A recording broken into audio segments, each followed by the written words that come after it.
Chapter 521, Heretic Mage. Sir Relix. It's all because of you that I'm alive right now. Belle's thoughts were lost in the storm that was her rage and grief. As she stared down the person she desired to kill, most of her thoughts were stifled by noise. If not for the ring you bestowed to me, I would probably be dead right now. Her was something special, after all.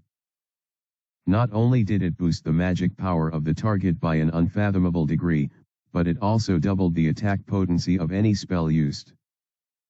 Thanks to these attributes, Belle was able to keep using high-level magic and not run out of mana like she would have otherwise.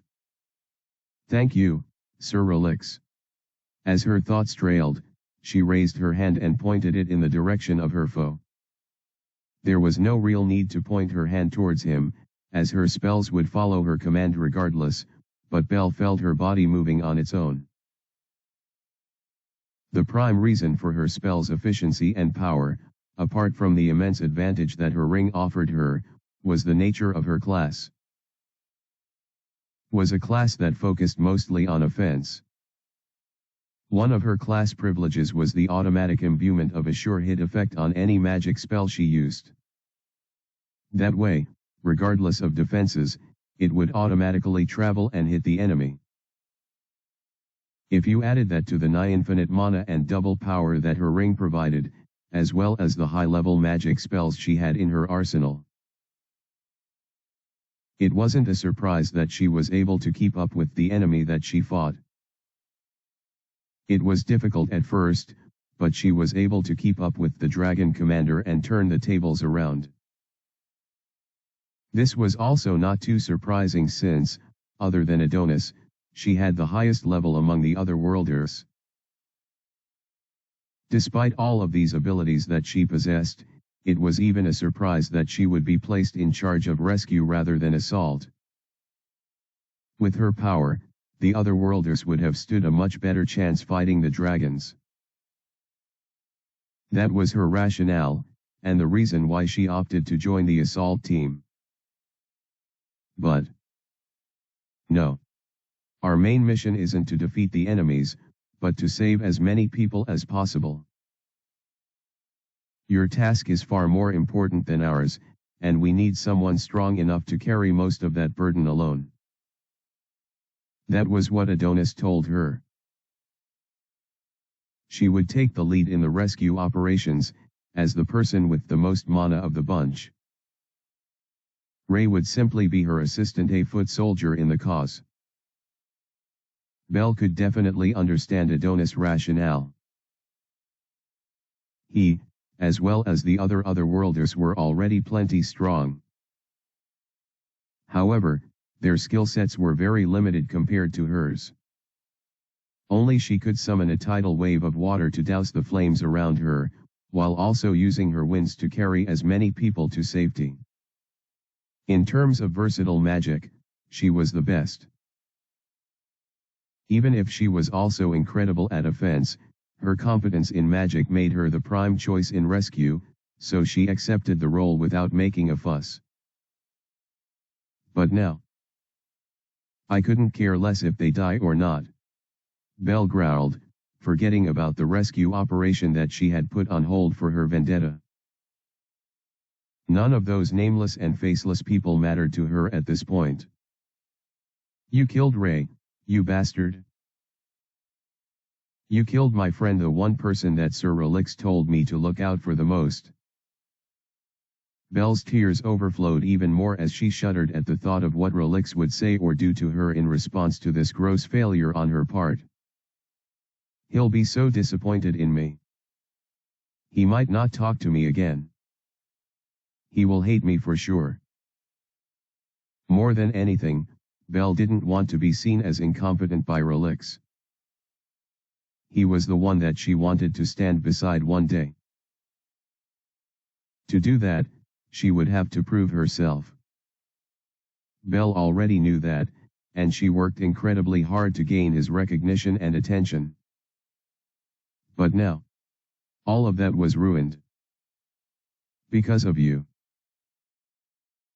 A single pulse rushed from her hand, and it instantly traveled to her target, crushing his face with a powerful press of wind. Go Ark! Blood gushed out of the commander's face as he crashed on the ground, falling weakly on his knees as he stared fearfully at Belle. Personally, she couldn't care less about his pain or fear. She didn't think anything of it. Right now, all she wanted was to inflict as much damage to the enemy and hope that he could somehow restore Ray's life to him. He can't be dead. I can't let him die. I can't. He can't. Her eyes widened even more as she kept sending shockwave after shockwave at her adversary. Each hit caused rubble to fly in multiple directions, crushing the charred earth even more than usual. Slices of wind cut through the enemy's wings as they regenerated and he tried to escape. His flesh was crushed. His bones were grinded. His blood was spilled. Over and over. And over again. Bring him back. Belle whispered. Bring Ray back. After dealing multiple strikes, to the point where the commander was unrecognizable from his previous, glorious estate, she screamed at the very top of her lungs. Bring Ray back, you filthy piece of shit. As her voice echoed throughout the area, everyone around her were finally able to hear the incoherent words she had been mumbling for some time now. Their eyes widened upon hearing the news. However, no one said anything. Perhaps they were too scared or startled to speak. Until what did you say? A certain brunette raised her head for the first time in so long, her swollen eyes wide with disbelief as she mechanically turned to Belle. Alicia, still kneeling, moved her trembling lips, staring hard at her ally. What did you say about Ray? Asterisk. Asterisk. Asterisk. Thanks for reading. Well, tragedy hits just when victory is achieved. This certainly sucks, doesn't it? I wonder if this fight is truly over, though. Chapter 522, Groveling. Stifling silence hung in the air. Everyone present, both the dragons and other worlders, could feel the palpable tension that spread itself through the expanse around them. That single question, "What did you say about Ray?" brought dread to the atmosphere. And all awaited the inevitable answer from the lips of the bloodied mess of a girl who stood amidst the torrents of wind. Belle turned to look at Alicia's despairing face, and at that moment, all her rage-fueled strength began to sizzle out. The pain in the eyes of the brunette resonated within her as well, and her tightly clenched jaws loosened to allow for tremors. He. More tears began to flow down Belle's face. They were hot and bitter, bountiful as they descended down her pretty eyes. Her weak body soon followed the trail of tears as she knelt on the same ground they struck. Ray is dead. Belle cried out, her voice ascending as high as the heavens itself. As she let out the words, releasing all the pain and sorrow into the world that watched her, all of her allies watched in shock. Adonis' eyes widened with disbelief. His countenance made it so obvious that he could not believe what he heard. Devastated would not begin to describe how he looked. Luciel and Brutus both had shocked and pained expressions on their respective faces. The news about the deaths of one of their wards was, as expected, bone-chilling.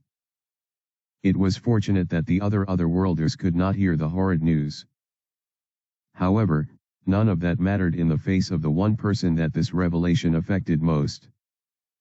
Alicia White herself. As soon as she heard that Ray was dead, something in her heart snapped into two like a feeble twig.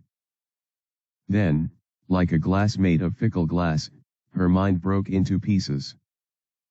Ray died. With those mere words, serving as silent whispers, her face clouded up and her brilliant amber eyes darkened, almost like an eclipse had occurred. Then, the tears came. They overflowed, bursting out like a dam that had long passed its limits. Alicia said no more. She simply knelt there, her tears saying all that went on within her fractured mind. The only voice that could be heard in the tense, tragic scene was Belle's, as she raised her voice and cried at the top of her lungs. Adonis and the others also had downcast faces, but nothing could compare to the raw pain that the two girls displayed. One by bawling her eyes out, and the other by just standing still and letting the river flow. The dragons knew better than to ruin this moment. Any wrong move from them would be met by a swift strike from the grieving humans. The single look of pure pain and anger mixed on Adonis' face was enough to show that their best bet was to wait and rekindle their strength at the very least, until they would be able to escape their current predicament and report to the Lord. The humans mourned, and the dragons waited. However, neither side could have expected what happened next. I decided to leave my dreary abode, yet what do I find here? A voice that no one had ever heard before suddenly rang in everyone's ears. It was loud. It was deep. It was commanding. This place looks even more boorish than the palace. I wonder why. The owner of the voice stood at the center of the chaos, almost as if he had been there all along. He had flowing black hair, with hues of dark purple and blue gleaming from its glossy surface. A cleanly cut beard graced his smooth chin as his mature face lay bare for all to see. This man had a long, exquisite robe. The kind of apparel that only royalty would be allowed to wear. It had none of the unnecessary jewelry and excessive designs that often bloated the attire of human nobility, yet something about his form seemed more pristine. He had a single obsidian necklace that gleamed with otherworldly beauty, and his pure black attire had purplish-blue designs that made it stand out beneath the glow of sunset. The whites of his eyes were doused in black, and his irises were a fine blend of blue and purple. Perhaps a hint of indigo too. Then, decorating his head, as if they were crowns born from his natural skin, were 6 horns. Did someone die or something? The man was smiling, clearly chuckling at his joke as he floated about a meter in the air. Both hands were behind him as he observed his surroundings. The filth and debris were all fed into his senses as he took a swift look around. He saw the humans. He witnessed the devastation. Then, he cast his sights on the true reason he was there at that moment. The dragons. Lord Obelisk. The voice of Karan rang out loud in a way that none of the humans had ever heard before. Her tone was filled with only one thing. Pure reverence. Who could blame her? For she was in the presence of one of the 9 dragon lords, the dark dragon of the Black Mountain. Before such an entity, who was she? Who was her subordinate? They were but mere specks that could do nothing but bow their heads and grovel before his magnificence. Lord Obelisk. The stupefied face that Sereth made was only due to his ignorance. He had never laid eyes on the Dark Dragon Lord before, so he was a little shocked by the suddenness of his arrival. Thankfully, his instincts had kicked in and forced his body to grovel before the mighty one before his mind even processed what was happening. That very moment, the creatures known as Invincible showed greater awe and reverence to a more supreme entity. Well, this is indeed an unexpected turn of events. The Dragon Lord turned away from the weaker members of his race and finally returned his attention to the still humans who watched in absolute silence. For a few seconds that seemed to last an eternity, Lord Obelisk watched them. Then he spoke. Which one among you killed that offspring of mine? Asterisk. Asterisk. Asterisk. Thanks for reading. Well, I suppose the climax is reaching us very closely. Where do you posit that the otherworlders will go from here? Chapter 523, Overwhelming Power. We're doomed. Those were Adonis' only thought when he gazed upon the dark dragon lord. The being's overwhelming presence, his immaculate attire, his commanding expression, all of it oozed the same thing. Power. Sheer, unbridled power. Adonis, with his divine blade, and his allies, were nothing compared to the supreme entity, one that could even be revered as a deity. Dragon lords were not like the rest of their kind. They were several levels above them, which was why they were often treated like gods. Even Adonis, despite his sheer willpower and hatred towards the dragons, found his legs shaking. His knees were tempted to buckle and crumble to the earth. It took all of his strength to remain upright and still. The screaming bell fell quiet the moment the dragon lord appeared, so the entire expanse was as silent as a graveyard.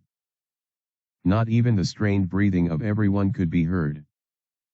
They all had to be quiet and look to the one who held their lives in his hands.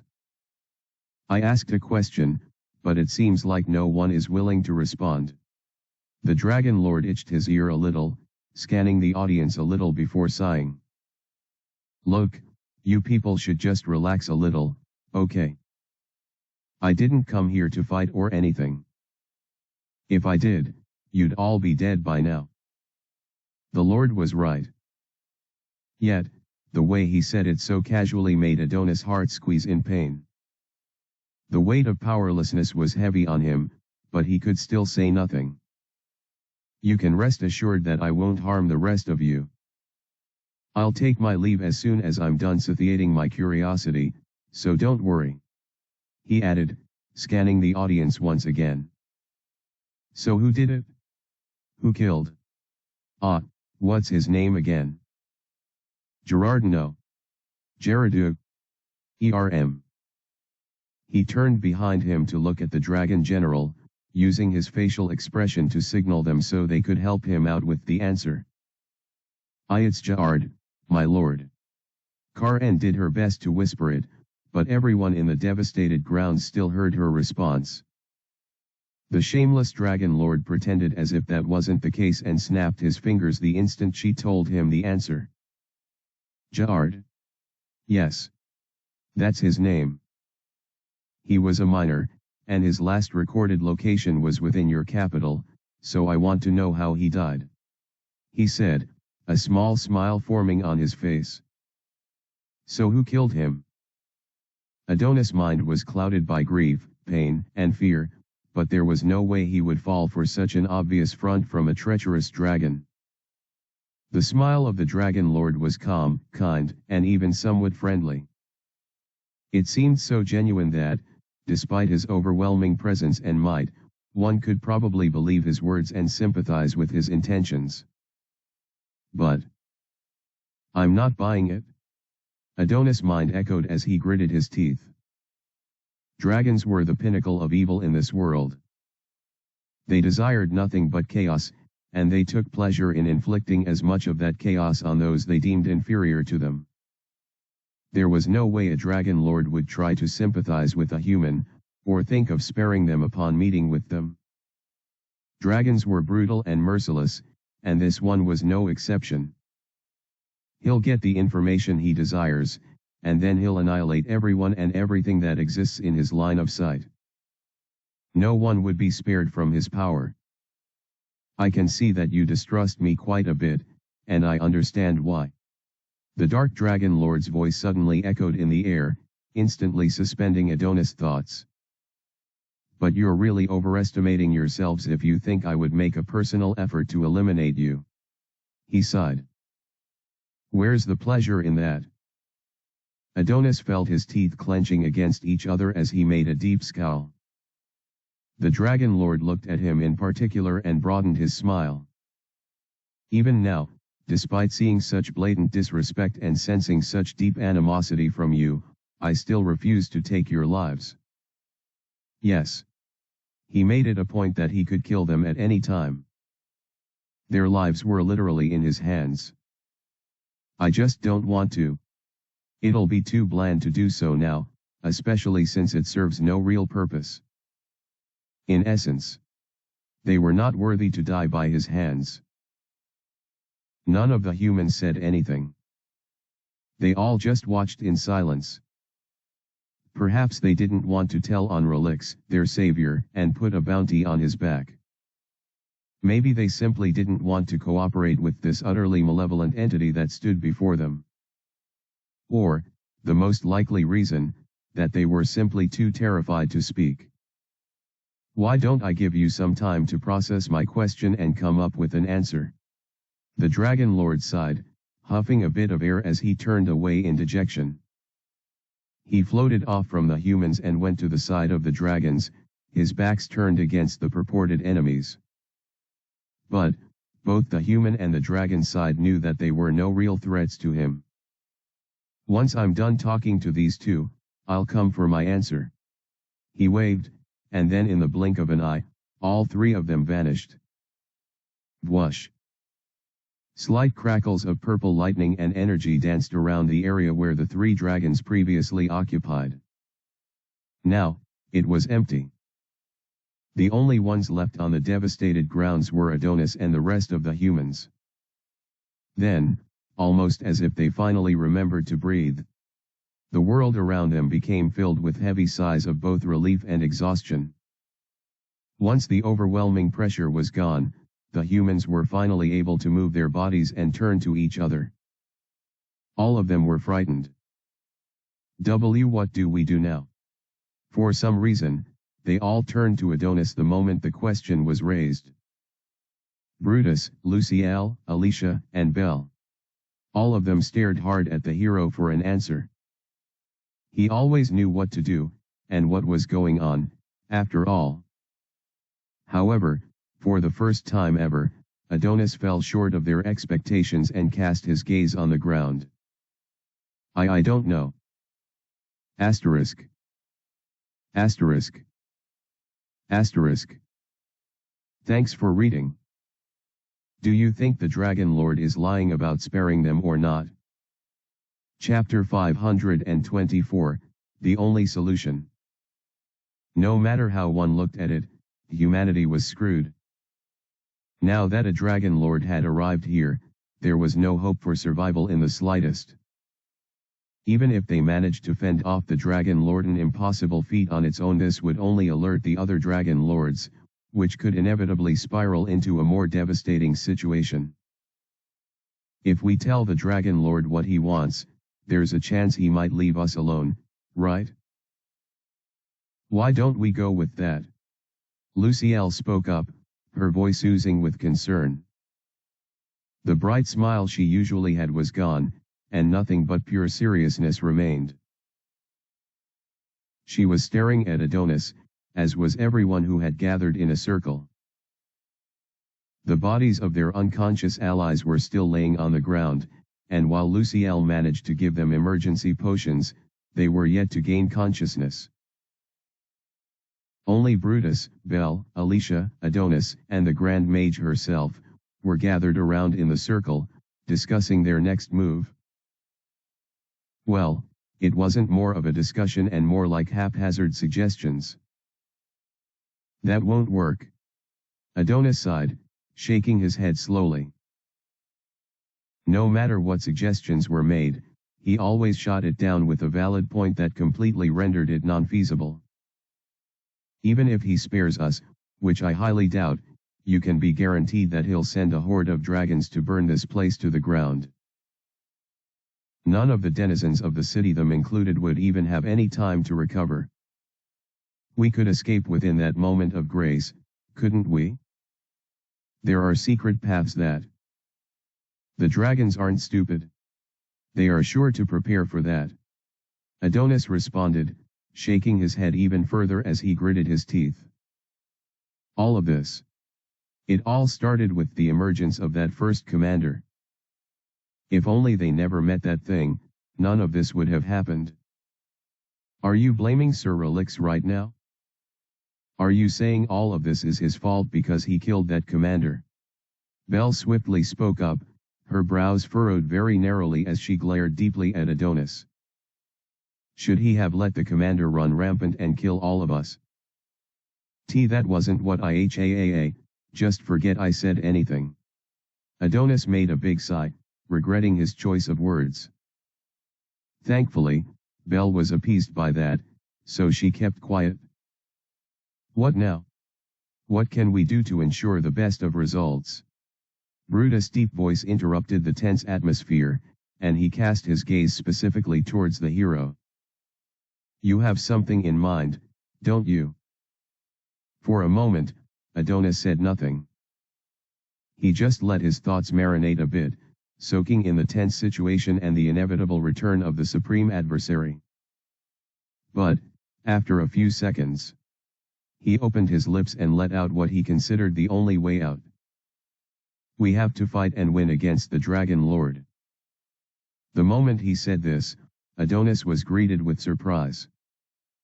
One would think that he, more than anyone else, would know how impossible of a task that was.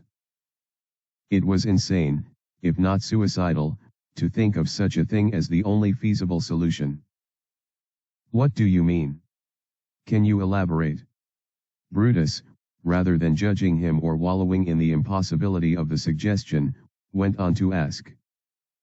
There was no way Adonis would have said something so absurd without a reason. Every person in the room knew that, which was why they did not instantly speak against his words. They simply waited for an explanation. Whoosh! In a flash of energy, something emerged from Adonis' outstretched hand. It was a dark cube, one that pulsated with a forbidden power. The unknown box. This is the only thing that can help us out now. Adonis muttered, staring at the item which floated above his palm. The box bounced steadily in the air, warbling with invitation as everyone stared keenly at it. It allows its user to temporarily awaken and use the full potential of a skill, without any mana charge or drawbacks. Once per day. Adonis had used this in the Grand Calamity class dungeon, so the otherworlders could already testify to its power. There's something else about it, though. Adonis furrowed his brows as he continued. This item isn't restricted to only one wielder. The moment everyone, particularly the otherworlders, heard this, they gasped. Hold on, are you saying we can use it as well? Belle asked, her nearly bulging eyes staring at the item. Yes. Adonis nodded. Despite admitting to this, though, his expression remained more grim than optimistic. There's a catch, isn't there? The sudden question caused everyone to tremble in surprise. They were stunned by what was asked, sure, but more surprised by the one who asked it. The group instantly stared at Alicia, who had remained quiet until now. How did you guess? Adonis asked, his lips forming a sad, wry smile. You would have suggested its use earlier, when fighting the dragons. No, even before then. During the Grand Calamity dungeon. The fact that Adonis never suggested the use of the unknown box not even once showed that there was something about it that made the item undesirable to use. Am I wrong? Alicia stared coldly at Adonis while asking. There didn't seem to be any particular emotion in her eyes at all. It just seemed dull and somewhat dark. It caused Adonis to shiver a little, but he shook his head regardless. No. You're spot on, actually. After speaking to her, he turned to everyone else, sighing as he revealed the problem with the cube. It's a cursed item. Using it will cast a random curse upon the target, one that is permanent. Shock coursed through those who heard this, but Adonis was not done. The curse varies. It could be something as simple as being allergic to a certain food, or being crippled forever. It's random, but the effects are permanent. But why would Sir Relix give you such an item if it's so cursed? Belle raised her voice as she stared at the item with newfound caution. Because my hero class prevents curses from working on me. Most curses won't affect me, and the few that do wear off eventually. In essence, only Adonis could properly use the unknown box. Asterisk. Asterisk. Asterisk. Thanks for reading. Can anyone project what will happen from here? I am a bit glad that no one has guessed it yet. Chapter 525, Eerie Execution. The dreary quiet that enveloped the expanse seemed to last an eternity. A choice had to be made among those who were still conscious, but it was not an easy one to make. I didn't say anything before because I didn't ever want you people to use it. As the future of humanity, if any of you succumb to a curse that permanently damages you, or removes you from the fight, then our chances of victory in the long run will be greatly compromised. As Adonis said this, a slight scoff echoed from Alicia. So why suggest it now? His face fell even further as he clenched his fist, bracing himself to answer the question. The circumstances have changed. The way I see it, there's really no way out this time. Humanity is doomed either way, so it's best we go all out and fight to the bitter end. It would be foolish not to use everything at their disposal at this point. If you each upgrade your abilities to the fullest, that will place it at the epitome of SS tier, which should allow us to obtain victory. Adonis added, staring at each person among the audience. Alicia's healing would prevent them from dying as they made their attack. Belle's wind magic, coupled with her heretic class privilege, would give them the offensive advantage. Lucille's power to hijack or jam the skills of her enemies would be a perfect counter to the dragons, and Brutus could be their vanguard and hold off the Lord. I'll have to use limit transcension again so I can assist in the battle. It'll greatly drain my stats, but if I manage to kill the Lord, then I should be able to regain all of it. That was the most optimal solution at the moment. But what of the aftermath? What will happen after we kill the dragon? Won't the other lords be alerted by that? Wouldn't that cause even more calamity to befall us? This question from Lucille caused Adonis to nod his head and bite his lip slightly. It seemed he was out of words to say. Even if they are alerted, I'm sure the death of a dragon lord will cause them to exercise more caution in whatever next step they want to take. That should buy us more time to evacuate the city or at least prepare for another attack. Once again, everyone was surprised by Alicia's words. Even though she spoke in a dead, completely emotionless tone, her voice rang with mechanical logic. I agree with Adonis. This seems to be the most optimal choice for survival. At the very least, if they managed to kill the Dragon Lord, they would have a day or two before a full-blown invasion happened. If that's the case, we can simply use the box again and unleash our full potential.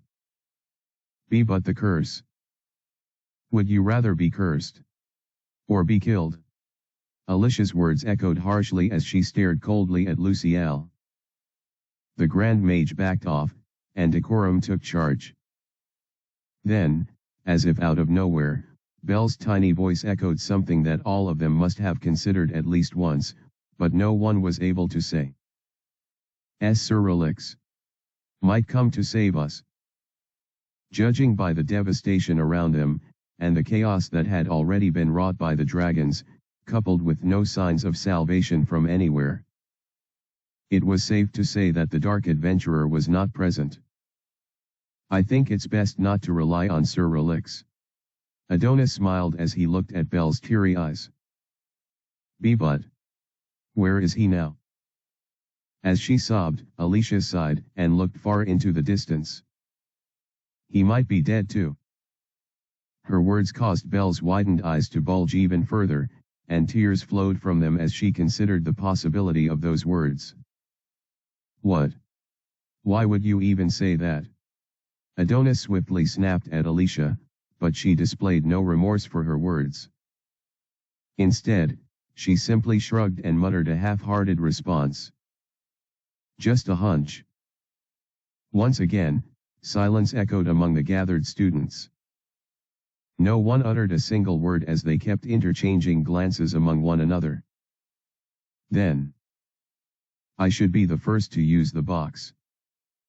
With it, I can heal all of you and return your bodies to optimal status. I can also heal everyone else and get potential backup. Alicia stood to her feet, stretching her hand towards Adonis as she maintained an upright posture. Still, there was no emotion in her eyes. One by one, everyone rose to their feet, including Adonis, who kept staring at Alicia with hints of worry and concern. Are you sure? Her plan made sense, and it was indeed optimal for her to go first. But this bravery of hers also meant that she would be the first to be affected by the curse once the effects of the box was over. Most people would be terrified of that. Don't worry about me. Alicia made a hollow smile as she stretched her hand even further to him. I'm fine. Adonis handed over the box to her, and it began to pulsate with a somewhat ominous power the moment the transfer was made. Remember not to use it until the Dragon Lord shows up. We need to conserve as much time as possible before. Whoosh. In the blink of an eye, the trio of dragons returned, all of them looking good as new. They all had humanoid appearances, with the general and commander respectively keeping their heads bowed as the Dragon Lord stood before them. He still had a calm smile on his face, with both hands placed behind him and a gentle aura surrounding his stifling presence. So, have you made your decision? He asked. Adonis and the rest of the humans gulped. It was now Alicia's cue to unleash the power of the cube and then pass it to Luciel, who would shut off the Lord's skills. Afterwards, Belle and Brutus would take their respective turns and attack, while he joined the fray. That was the plan. However. Sorry, Adonis. Alicia's voice coldly rang in the air as she grabbed the box with both hands and stared at it with eerie intent. But I'll be doing this on my own. No one understood Alicia or what she meant by that, but they could already sense the ominous effects of her words. However, to her, she saw something else. I can't let this happen. Two of her friends were dead, first Snow, then Ray, and now there seemed to be certain death waiting for everyone else. Even if they didn't die, they would get cursed with permanent effect, and that was all for a temporary boost in power. Were they even guaranteed to win, even with the upgrade? No. Their experience within the Grand Calamity class dungeon already showcased that splendidly. In essence, more people were most likely going to die or suffer for a cause that was not assured. Alicia could not accept that. So, if that was her line of thought, why then did she agree to the plan? Well, it was all for this moment. Before Adonis as well as everyone else could say or do anything, the voice of the girl echoed out with thunderous power. Dot. Asterisk. Asterisk. Asterisk. Thanks for reading. I have been building up and hinting at this for a while now, especially when Ader warned Ray not to do it. And now, it's finally time. I hope you're all excited. Chapter 526, Dark Dragon Lord. My lord. What exactly do you plan to do with those humans? Karen, as well as her subordinate, were bowed in the presence of the Dark Dragon Lord, but after getting his permission to raise their heads, they both cast their gaze upon him. They still remained on their knees, though. As Karen's crimson eyes reflected the immaculate form of her superior, she felt tremors within her body. Merely speaking to him gave her shivers. Despite belonging to the same species as the Death Dragon Lord, and one of those recognized as viable candidates to succeed him, she still revered the Dark Dragon Lord as her true master. She had trained under his guidance for the longest time, after all. What do you mean? I already said I would let them go, didn't I? Lord Obelisk replied, almost acting surprised by the general's questions. Just like that. The Dragon Lords were mysteries, even to the members of their race. As such, it was very difficult to decipher the true emotions and intentions of one, even if they outwardly displayed a particular trait. The Dark Dragon Lord was known to be detached and ruthless, yet here he was talking about sparing the insignificant humans. Lord Obelisk doesn't even care much for any of his offspring, especially if they're weak. That's why he did not even hesitate to take me under his wing despite not being from his lineage. As long as one was competent, they had the attention of the Dark Dragon Lord. I don't understand. You don't need to. It's just going to be a waste to eradicate them now, after all. The Dragon Lord said with a slight shrug. Besides, we can eliminate them at any time. There's nothing wrong in waiting a little while longer to fatten up the lambs a little longer. I see. Karen clasped her hands as she heard her lord utter those words. Once again, she was reminded of his ruthlessness and detachment from any life he deemed inferior. Her eyes glistened and she nodded in respect for his words. By the way, the both of you should have this. With a snap of his fingers, Lord Obelisk caused 2 potions within special-looking vials to appear in front of each kneeling dragon. The purplish liquid within the vial sloshed within the glass-like compartment, and while it glistened with allure, a certain danger oozed from within it. My lord. As Karen eyed the floating potion in front of her, she couldn't determine whether it was poison, or some other kind of concoction. The look on Saratha's face showed that he too was faced with the same conflict. Their recovery potions. Stop being overly dramatic and consume them. Lord Obelisk sighed, almost slapping his hand on his face while shaking his head. He didn't say any further, but his expression alone showed how disappointed he was that they thought he would feed them poison. Why would I even do that? He almost opened his lips to say. You're my subordinates. Plus, I could just kill you myself if I wanted you dead. He restrained himself from speaking any further, though, considering how these two would probably misconstrue his words to suit whatever perception of him that they had in his head. It seems my very presence here has sparked a lot of misunderstandings. He sighed internally, turning away from the two who had already begun to consume the contents of the vial. As they did so, their bodies glowed, and they began to recover their life force, mana levels, and combat ability. His potion was very potent, after all. I wouldn't have come here if it was left up to me, but apparently, the Emperor caught wind of my secret investigation and told me to ensure the heart of human civilization was still left standing. That meant he had to make sure the capital didn't suffer any major damage or fall. I have no idea what the Emperor is thinking, and why this battle needs to be dragged out for so long like this, but frankly, I don't really care. When Obelisk thought about something for too long, he had one solution that always worked for him. I can't wait till I'm done here so I can go back to sleep. Right now, that was the only thing on his mind. He was even feeling a little sleepy as he stood. The Emperor wants to spare the humans, so I have to obey. The reason I showed up was to stop the whole investigation personally, and also to personally see how much human civilization has grown. It had been a couple decades or so since he last came out to check the humans out or even left the comfort of his castle at all, and it seemed not much had changed about them. Their civilization looked pretty much the same. Well, it's a good thing I came when I did. I initially thought I would have to stop my minions from killing more humans, but it seems it was the other way around.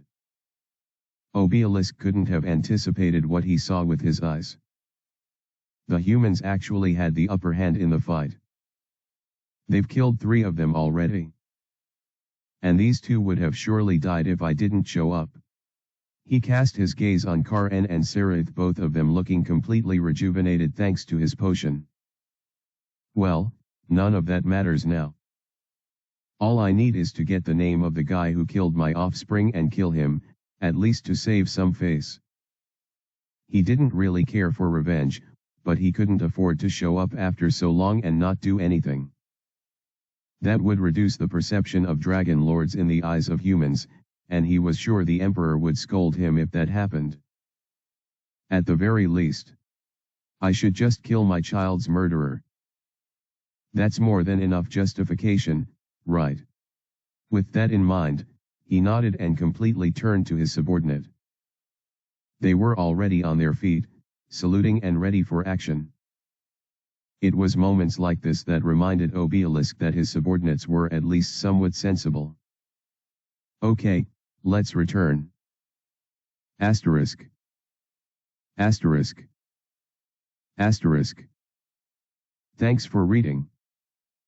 This was a prelude chapter, to take a brief break from the tension from last time. Now, it's time we jump right back in. Chapter 527, The Present Calamity. As the voice of the Grand Tamer sprang forth, a miracle was born into the world. The ground split wide open, and the clouds completely parted, all to welcome the arrival of a being that transcended the knowledge and power of everyone present. The witnesses stood frozen, almost as if they were stuck in time, as a brilliant circle formed on the ground. Runic inscriptions decorated the magic circle, with several layers overlapping and mixing with each other in a perpetual dance. A brilliant light shot up to the vast sky as the circle's completion was reached, and a massive dome of incorporeal energy instantly covered the entire area. Then, from within the swirling blue void that existed within the circle, something began to emerge. Something unnatural. The being was covered in scales from head to toe, silvery blue scales that were bathed in the white color of the magic circle it occupied. It had a muscular form, as well as a massive gait of about 3 meters. It had 2 incredibly massive hands, and its stumpy legs seemed to made up of nothing but muscles underneath those scales. A tail flapped behind it, also covered in scales, and jagged spikes rose from behind the beast as if protruding from its spine. It had a bald head, with only one horn, tall and majestic, rising from the center of its forehead, as its eyeless face was raised. It had a terror-inducing maw, however. Like the teeth of a shark, though several times multiplied within its seemingly bottomless mouth, the terrible jaws of the beast opened a little, releasing drool-like saliva to the ground. Hunching a little, like an exhausted creature who had a heavy weight on their back, the beast let out a steamy breath as it made its appearance. It was here, in its full majesty, a creature of abomination and horror. A divine tier beast. HAAA. More steam proceeded from its lips as the barrier around the circle ensured it remained right inside it. Usually, any summon would be restricted from ever leaving the confines of the circle until the summoner or tamer deemed it so. This was in order to protect the one who called forth the beast, giving them time to hurry to safety, or to bond with the creature. As such, no creature could ever defy the binds of the circle that surrounded it. Unless ZZZTTZZZ. They were like this one.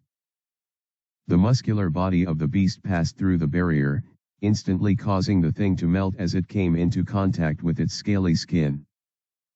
A gust of wind would have offered more resistance than the barrier that was supposed to trap it. Then, as its 2 monster-like feet touched the bare ground, finally escaping the grasp of the magic circle, the brilliant display of white light finally ceased. The circle vanished, revealing the true form of the divine beast. Its silvery blue scales made it seem more like a fish than a reptile.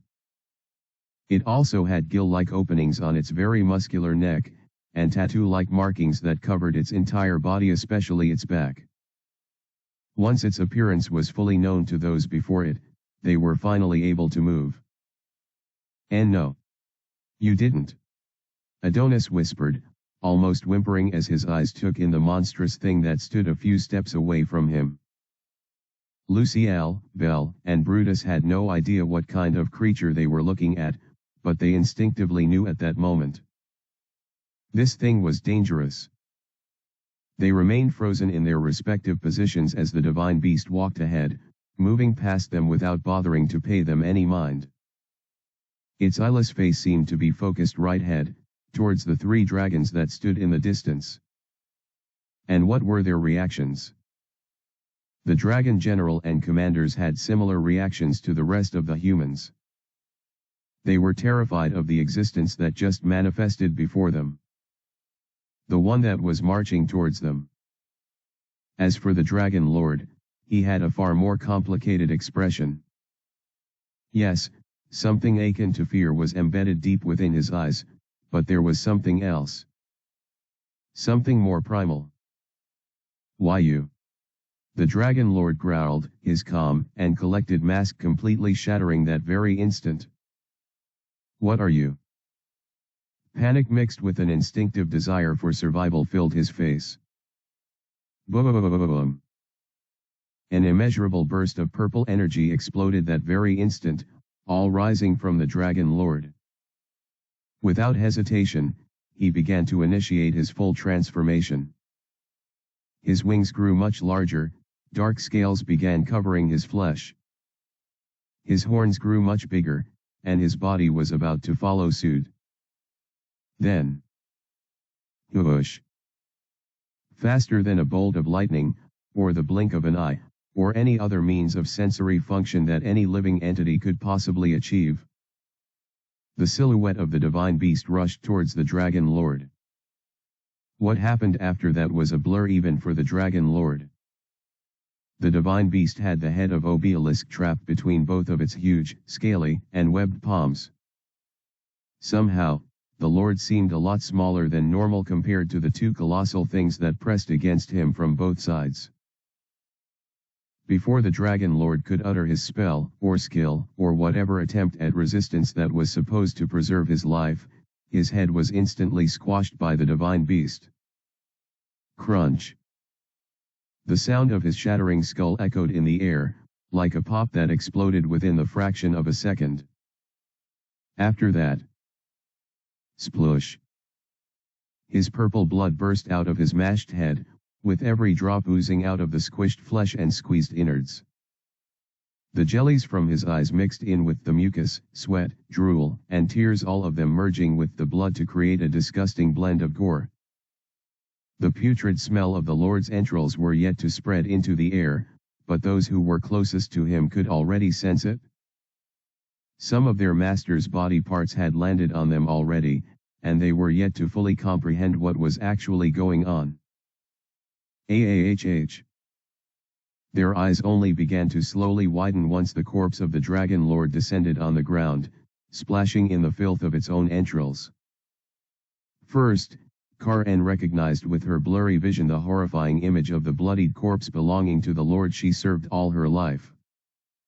Her body trembled, and once she had reached the precipice of what she could possibly handle, her lips parted wide open for a scream. Arr! Before she could complete it, the divine beast grabbed her by her head, its webbed hands covering the entirety of her mouth before she could make another sound. Then, squish! She also died without any regard or hesitation from the beast. Erg. Sirith, the instant he was able to process the deaths of his two superiors, instinctively activated his spatial magic. But ZZTTZZZTZZZ. Somehow, it wouldn't work. It almost felt like some overpowering force filled the air, preventing space from tearing up and heating to his commands. This immense energy that saturated everything around made Sirith completely powerless before the beast. Since spatial magic wasn't working out, he attempted to fly away, both wings flapping powerfully as he initiated full speed instantly. But, ack! One of his wings was caught quite easily by the divine beast. Eek! Its massive hands brought Sereth closer to him with ease, and before the commander could resist, or even cry out for mercy, the maw of the creature spread wide open. Spare M. Crunch. The divine beast crushed Sereth with its powerful jaws, easily decapitating his head and sending the rest of his body limp that very instant. Blood gushed out of his gaping neck as he died, and his body was flung lifelessly on the ground, joining the other two in gory harmony. Death. A painting of death was created, with the divine beast its brilliant architect. Hue. Steamy breaths escaped its maw, as the bloody stains on them were instantly purified, turning into white crusts of dust and fading away that very moment. All that happened occurred within only a few seconds, and the Dragon Lord, Dragon General, and Dragon Commander, all of them perished within such a short span of time. The divine beast, its magnificent body glistening under the brilliant sunset, as well as the incorporeal dome that spanned at least a mile from where it stood, leaked out a steamy sigh. This dome was not the function of a skill, neither was it magic. It was simply the product of the excess energy that the divine beast exuded. Its mere presence caused power to saturate the entire sphere where it occupied. None could deny, as they set their sights on the creature of raw and primal destruction, that it was the most powerful entity they had laid eyes on. A true calamity upon this world. Name Dagon. Race Deity. Class Divine Beast. Level 1. Life Force, 300,000. Mana Level, 250,000. Combat Ability, 150,000. Stat Points, 0. Skills. Skills nil. Alignment neutral evil. A fallen deity hailed as an embodiment of chaos and destruction. Now a mere vestige of its former self, reduced to a mindless creature with no real sense of reason, this entity follows only its basest instincts. It is a true monster. Asterisk. Asterisk. Asterisk. Thanks for reading. I made this chapter a little longer than usual, so I hope you enjoyed it.